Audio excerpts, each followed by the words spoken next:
Hello, hello. Good morning. Good morning. Good morning. Hello, hello. Can you hear me? Can you hear me? Good morning. Good morning. Klaro ba tayo dyan? Klaro ba tayo dyan? Narinig ba tayo dyan, mga kameta? That's it. That's it.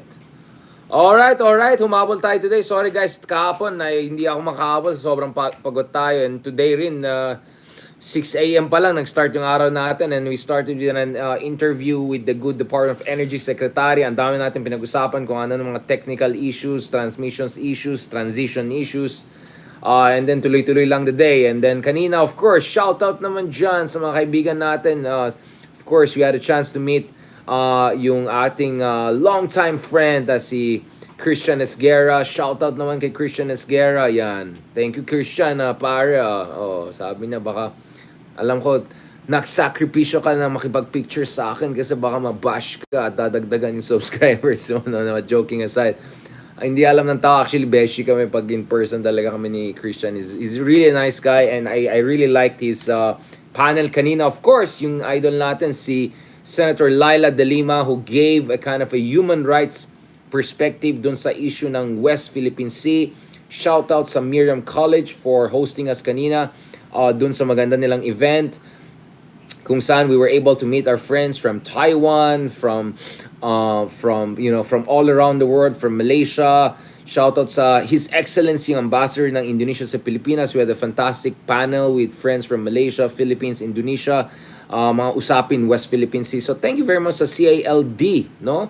Yung mga Asian liberals and Democrats for inviting us. Alam niyo naman ako guys, I'm actually more social democrat, more SPD, ganyan medyo ang ating political persuasion. But of course, I work with different sides, whether it's the more conservative Konrad Adenauer Stiftung, our friends at the CDU, and to a certain degree CSU, who are going to be the new leaders of Germany, the third biggest economy in the world and the biggest economy in Europe.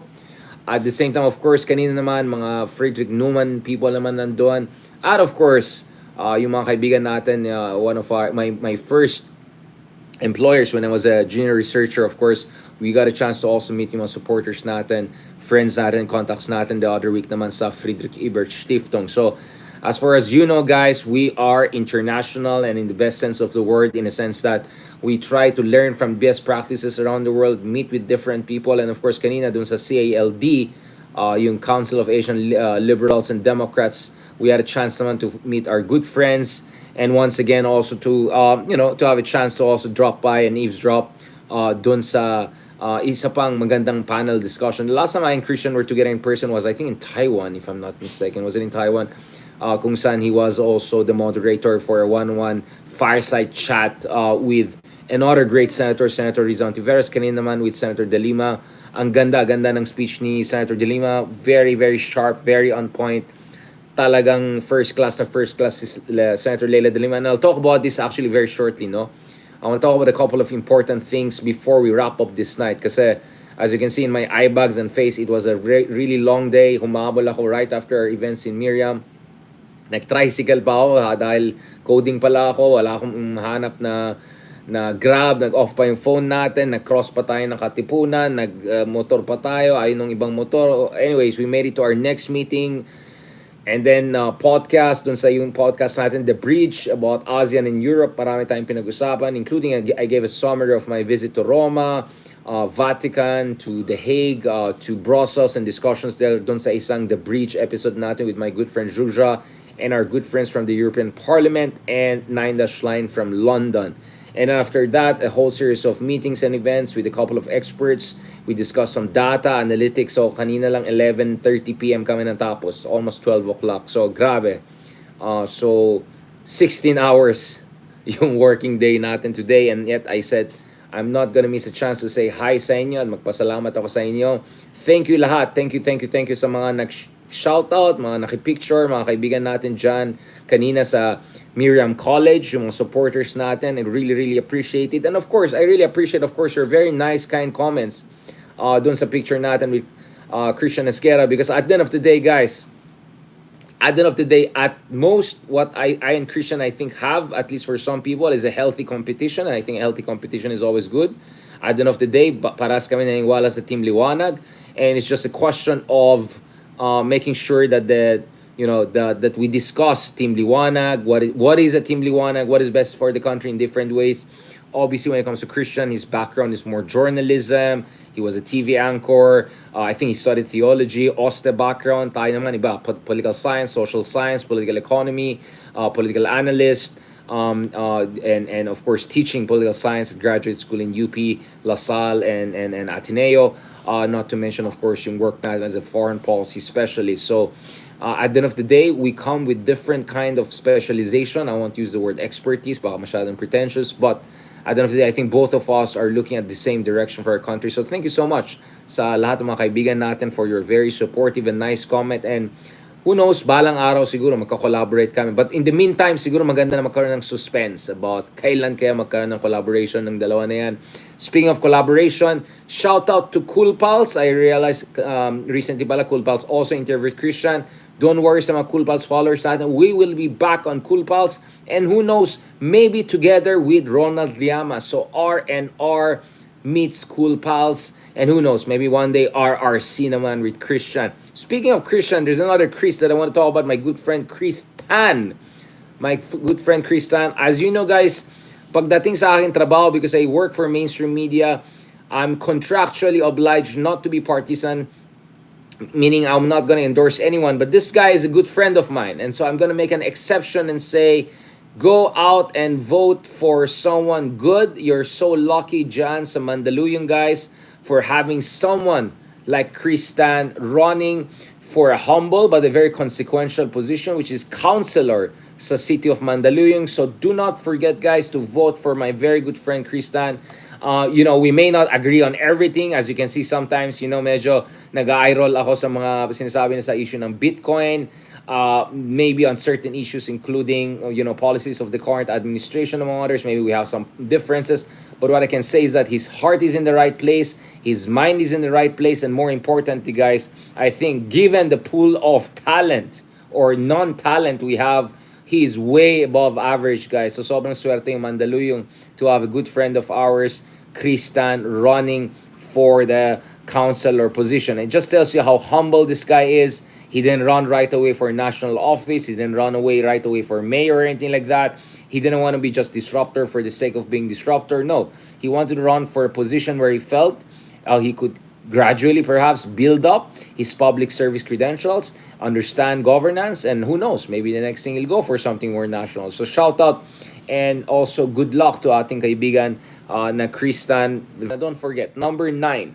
Number 9, that's the number of like the usually top football players like Ronaldo, not Cristiano Ronaldo, but the original Brazilian Ronaldo, right?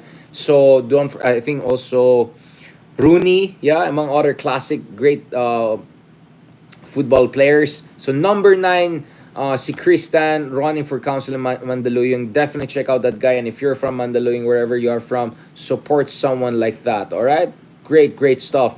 And of course, as I said, minsan napapakamot ako ng ulo, or minsan binubuli ko rin yan si Mark Gamboa. But in fairness to Mark Gamboa, I think his heart is also in a good place and he's working on his understanding of policies and politics. 3 taon niya nakasama kami, hindi lang ako, but si Ronald, the whole group.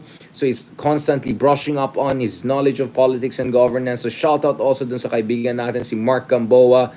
Eto mga kaibigan natin yan. So I think strictly will remain non-partisan, but these are good friends who I know them, and I'm not endorsing them just because they're my friend. I endorse them because I think they're among the good people who have the good heart and also are interested in serving the country, right? So shout out sa inyong dalawa, and shout out of course Chris Tan, number 9, running for councilor in the city of Mandaluyong. Looking at all the flooding and everything I see in Mandaluyong every year or so. My goodness, konting ulan lang, wala kang mapansin sa BGC or other places, biglang pagdating mo sa Mandaluyong, oh my goodness. So they need a lot of good governance there in Mandaluyong. So I think you need someone like Chris Tan and more people like him. Mabuhay kayo, throw your hat in the ring and do well. And remember, yes, Mayor Vico also started very, very humbly. He was also a councilor first, and then he worked his way up until he became the mayor of Pasig, and next thing you know, he's the star mayor, and next thing you know, His father, si Vic Soto, sorry, confidently calls him the next president of the Philippines. So that's quite an interesting dynamic we got there. But guys, for tonight lang, I'll keep it short because I know it's a little bit late in the night and kailangan natin ng pahinga. But let me say this. Listening to the speech of Ma'am Leila de Lima kanina, hearing about the great event that Risa Ontiveros had with Senator Trillanes, looking at the upward trajectory of Bam Aquino and also Kiko Pangilinan, let me say that I'm very glad about where the opposition is going slowly and slowly. Again, I'm standing by my initial criticism na long away pa rin ang opposition from realizing its full potential or long away from fully optimizing what it was able to demonstrate and mobilize back in 2022. But nevertheless, ang masasabi ko guys, simple lang. I think the pieces of the puzzle are coming together. The momentum is there. And I think this is where some interesting decisions and choices have to be made, guys. Um, I got to know from some of the surveys that there's a slight increase in number of support for the Duterte side. And some of the surveys would suggest that that increase could be even more significant if talaga nagkaroon ng sympathy factor for Rodrigo Duterte, because yun nga, kawawa naman, matanda na, all of that kind of rhetoric and all. Never mind na, this person is being accused of overseeing the perishing of thousands of Kian de los Santoses, among others. But putting that aside, the reality, guys, is that, as far as the genuine opposition is concerned, there's some tough choices ahead. And kasama dyan sa mga tough choices dyan, guys, is what are you gonna do about the Senate? Because the reality is, guys, when it comes to the Senate, ang usapan din dito is the future of the House of Duterte. The patriarch is basically game over na. He's gonna spend the rest of his life there in at the Hague, based on the analysis of practically every legitimate lawyer that I know there. Of course, with the exception of, and some would even question whether how good this person is, of course, yung defense lawyer nila Digong, right? Na mukhang hindi naman libre at hindi mura, di ba? Ano sabi ni Sarah, gusto nila humingi ng financial assistance, so tuloy, baka ma-check pa yung bank account nila next thing di ba? Kung ano ma-discover dyan talaga itong mga Duterte. But anyway, going back to this, parang game over na for Digong as far as his political career is concerned, but nevertheless, hindi game over for his family, because him being away, him looking like weak, and him being looking parang inaapi, na kunyari in prison, ganon. That could create some sympathy factor, and that could be exploited and weaponized by Sara Duterte, weaponized by some of the supporters to turn the tide. Kaya there's some difficult choices ahead for Team Liwanag, to be honest, because Bam and Kiko have a very good chance, but this is where things get tricky. I think as far as Team Liwanag is concerned, wala kayong problema voting for Bam Aquino, Kiko Pangilinan, the rest of the group, right? I posted the whole 12, Franz Castro, Heidi Mendoza, whatnot, right? But there are two things I want to talk about today.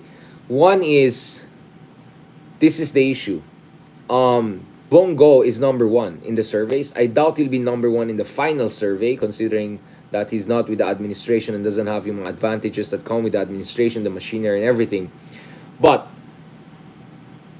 there is a good chance na 2, 3, or even 4 from the Duterte side might make it to the next Senate. Philip Salvador, based on some of the numbers we're seeing, is suddenly very competitive out of nowhere. Jimmy Bondoc had a double-digit increase in his favorability and preference. I don't know about Marcoleta, but it looks like pababa some of the candidates of the administration. For instance, katulad ni, I think Tol is Francis Tolentino is not doing very well. I think even Abalos is not doing very well. Aimee is kind of out na, in my sense. It's going to be very hard for her. Camille Villar, I'm not sure how much of an alliance member she is, but clearly you can see the clear relationship between the Dutertes and Villars, and how the Villars had a fantastic time becoming the richest people in the Philippines during the Duterte era.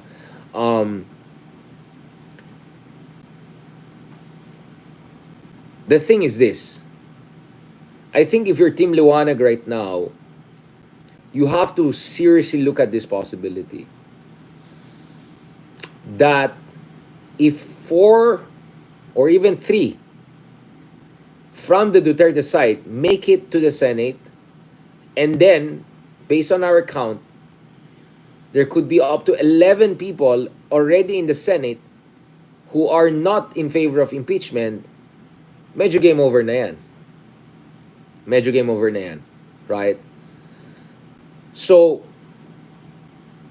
remember, you can vote up to 12 different candidates. Right? So sa akin paligay, if sa tingin mo, Sara should be impeached, that there's enough evidence for Sara to be impeached, or that there's enough risk that Duterte can come back via Sara earlier or later, I'll tell you what, guys, this is the tough choice that a lot of supporters of Team Liwanag will have to face. And we'll discuss this more, right? The reality is this, and this is the hard truth, that it looks like the best case scenario for a Sara impeachment and Sara accountability and for holding the Dutertes accountable is a 9-2-1 situation. 9 from the Alianza, 2 from the Team Liwanag, and then 1, basically that's Bongo, from Team DDS. And Bongo is a special case because, in many ways, Bongo has been doing his own, basically, thing, right? And may dynamics din siya with the Dutertes, and that's a long conversation and stuff. But basically, realistically speaking, you're looking at a 9-2-1 scenario as in the world of possibility as the best scenario. And in that 9-2-1 scenario, you may have up to 7 or 8 na almost sure will vote with the administration on the impeachment issue. Then you have 2 possibly from Team Liwanag there. And then dun sa 9, 10, 11 na medyo against sa impeachment sa Senate, it's possible that 7 of them will eventually say yes. So you might finally get the 16, 17 votes that you need. Or even 18 votes, right? So roughly, this is the situation, guys. For Team Liwanag voters, it's not only getting Kiko Pangilinan and Bam Aquino and hopefully some of the other good candidates who are still not there in top 16 in, but realistically it looks like Kiko and Bam have the best chance. But that's not the only challenge they have. The other challenge is also to make sure that they deny the other DDS candidates from getting into Magic 12, because if Philip Salvador makes it, if Bongo makes it, Bato makes it, I don't know, Bondok makes it, whatever makes it, then it's gonna look very unlikely for Sara Duterte to be impeached, and then it's gonna look very likely that the Dutertes could actually plot a comeback, especially if, knock on the wood, or God forbid, something happens to Duterte, let's say right before elections in 2028, hindi impeach si Sara survives impeachment, and then next thing you know is may pagka-Trumpian comeback na mangyari. So, you can see the implication here that for a lot of people in Team Liwanag, it's not only about getting the most viable candidates into Magic 12, it's also about preventing the worst kinds of candidates getting into Magic 12, which inevitably could mean voting for some of the candidates who are far from ideal, but at least are not Team DDS. Do you get what I'm saying? So, that's tough. That's tough. I understand that's very tough for a lot of supporters of Team Liwanag. Like, are you comfortable voting for Manny Pacquiao? Are you comfortable voting for Lacson? Especially after all the GMRC broha last time. Are you comfortable voting for Tito Soto? Are you comfortable voting for wag mo na si Budots. For Erwin Tulfo, for instance, right? So yun yung challenge ngayon, guys. It is not only about getting the 2 or 3 viable Team Liwanag candidates in. It's also making sure that you don't have enough quote-unquote Team Kadiliman in the next Senate to essentially lay the ground for the return of Dutertes. Yun yung isang scenario na very, very likely. So I think for a lot of Team Liwanag supporters, you have some tough choices ahead of you because, as I said, this is as much about getting the Bams and Kikos and Heidis into Senate as it is about making sure that apologists or supporters of the family that is being accused of all the Mary Grace Piatos and not to mention crimes against humanity, they don't plot their way back to power. Yun po yung hard truth we face in 2025 elections. Right?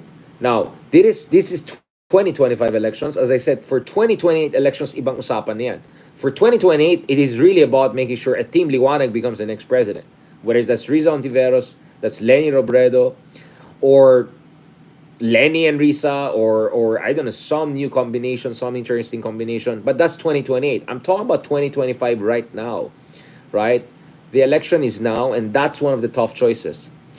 There's a second tough choice I want to talk about, guys, today before we wrap this up. The second tough choice that is going to be. Oh, and by the way, speaking of the first tough choice, I'll tell you what. Every reasonable person, I don't know what data some people are looking at, every reasonable person knows that if you're Kiko Pangilinan or you're Bam Aquino or Heidi Mendoza or whatnot, you have far better chance of getting more support here in Luzon, including supporters of the admin who are so anti-Duterte, rather than getting vote from the Duterte base, right, in the solid South. And you can connect the dots yourself why that's going to be the case. I know that some people think they can make kurut some here, kurut some there, and I don't know, build from the center, silent majority, blah, blah, blah. But the reality here is that, guys, I think there's higher propensity for increase in the vote preference of the Team Liwanag candidates from more the administration-leaning side or even solid north side or centrist side than the pro-Duterte side, right? So that's the other interesting thing that you have to keep in mind. Now, let's go to the second tough option. The second tough option is I was looking at some of the surveys I've seen.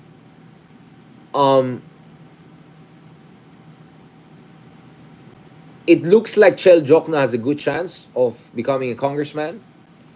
Based on some of the projection I've seen, but the party list projection is even more unpredictable and difficult than the Senate because of the whole threshold issue, the whole proportional representation issue. So from a purely mathematical, statistical, regressional analysis perspective, mas mahirap pa i-predict yung party list. But the other tough choice that is going to come up here is that how do you make sure both Chel Jokno as well as other great Akbayan candidates like Percy Sandani among others, as well as Mamayan Liberal, at least first nominee Leila de Lima make it there? Because one of the dream scenario there is Percy Sandani keeps his position. This is the very person who was the sponsor of the first impeachment complaint against Sara. That's how brave Percy has been, and we have interviewed Congressman Percy on multiple occasions here, so you can check it out on our page. But the thing is, sobrang spread yung voters among so many kaewanan na mga party list there, na my fear is that there's a very small share of the population that is leaning towards a more progressive party list, and there's not enough of them voting in a strategic way that allows both Akbayan and Mamayan Liberal to get their candidate in. Because ideally, guys, you want both Chel Jokno there and also Leila de Lima there. Because I won't be surprised, in the next Congress, the impeachment will push through, and who knows, maybe Chel Jokno and Leila de Lima will be part of the prosecution that will go to the Senate to try Sara Duterte for her alleged abuses. And you want to have someone like Chel Jokno and someone like Leila de Lima in the Congress to perform senator level. I mean, like yung legit senator, not Robin Hood kind of senator, or yung galit pa na tinanong pa sa kanya kung ano yung batas na gusto niya senador yung bigyan ng jacket types. No, real levels, like real fiscalizer level congressman. At the same time, ang problema kasi ngayon is based on the numbers I'm seeing. I'm more than happy to be corrected on this, but based on the numbers I'm seeing is that ang liit nung slice ng population is voting for party list, and then dun sa sobrang liit ng slice ng population nagvo-vote for party list, a very small slice is voting for Akbayan or Mamayan Liberal. And remember, you can only vote for one party list, just like a president or vice president. Hindi siya parang Senate. And if not enough, so if there's not enough good voters voting for good party list and splitting it in between two good party lists, which is Akbayan and Mamayan Liberal, can you imagine? Can you imagine letting go of a chance of Echel Jokno and Leila de Lima in your next Congress? When all sorts of mumbo-jumbo people under like some sort of joke time level party list making it to the Congress. Right? Like, I don't know, like Duterte Youth like might get 3 candidates in. Right? They're like some party lists sobrang laughable and ridiculous yung pangalan pa lang and what they stand for and yung mga nominees nila, like they're not even worth mentioning. So, the second challenge here, guys, is enough number of good Filipinos should turn out and vote for party list, and they should strategically divide that in between Mamayan Liberal and Akbayan so that you have both Echel Jokno there and Leila de Lima, and at the same time make sure people like Percy Sandanya keep their position in the Congress considering how well they have done. Do you see how difficult this position is? It is very, very difficult. So, para sa akin, talagang dapat magkaroon ng masinsinan na pagsusuri at saka pag-aaral at saka dialogo sa pagitan ng mga iba't ibang mga civil society groups para siguraduhin na parehas na party list na maayos, na matino, na genuine, both Mamayan Liberal and Akbayan will make it to the... Remember, you can only vote for one party list last time I checked. So if suddenly all of the Team Liwanag vote only for one of the two, one will get 1 or 2 nominees and the other will get nothing. Right? Ideally, you want as many Filipinos voting for splitting in between these two or other few good party lists. But the reality, sobrang konting tao ay interesado sa party list voting. And then if that very small slice itself is not properly divided between Mamayan Liberal and Akbayan, imagine guys, a situation whereby you're letting go of the historic chance to have a Jokno and a Leila de Lima in a place like the Philippine Congress, which really needs high caliber, principled people like them. So, yun po yung situation natin ngayon. So, ito yung challenge talaga, guys. This is talaga the challenge for Team Liwanag supporters, how to be strategic, who to support, and please don't give me this nonsense mind conditioning thing. Kung tablet ka, wala kang data, hindi ka nag-aaral niyan, hindi ko na problema kaningningan nyo, okay? But this is the situation we're looking at. Ayan, si Attorney Dino, you see what I'm doing, brother? You see what I'm doing? Do you hear me, brother? Right? I'm saying, right? Be very strategic. Make sure that both Shell Jokno and Leila de Lima make it to the next Congress. And at the same time, make sure in the Senate, at least you get 2 from Team Liwanag and at most 1 from Team Kadiliman makes it to the next Congress. Otherwise, good luck na lang sa impeachment issue. Do you see how difficult these choices are? And these choices are based, guys, on the realistic assessment of the existing data that we have. Right? That's what I'm talking about. That's what I'm talking about. Aran, magbabardagulan na si Attorney Dino. Do you get what I'm saying? See, Dino, I did my part of the bargain. I may not give you my 1 vote, but I'll get you 1,000 votes or 1 million votes, alright? I'm really going out on a limb here, guys. I know that gagamitin naman sa atin ng mga haters natin na Dilawan or DDS and all of that. I don't care. I know the numbers, I see the facts, I know tactics, I know strategy, I understand what's going on, and these are the hard choices we're facing right now if you're supporters of Team Liwanag. Alright? So keep that in mind. You can only vote for one party list, last time I checked, and at the same time, you don't want 2, 3, 4, 5 members of Team Kadiliman making it to the next Congress. And it looks like realistically you have 2, maximum of 2 or so, from Team Liwanag who are very competitive or have a very good chance of making it to the next Senate. So connect the dots, right? Connect the dots. No, this is not a politicized opinion. It's a political science opinion, right? It's based on a scientific assessment of the realm of possibility and alignments and prognostication on the scenarios ahead.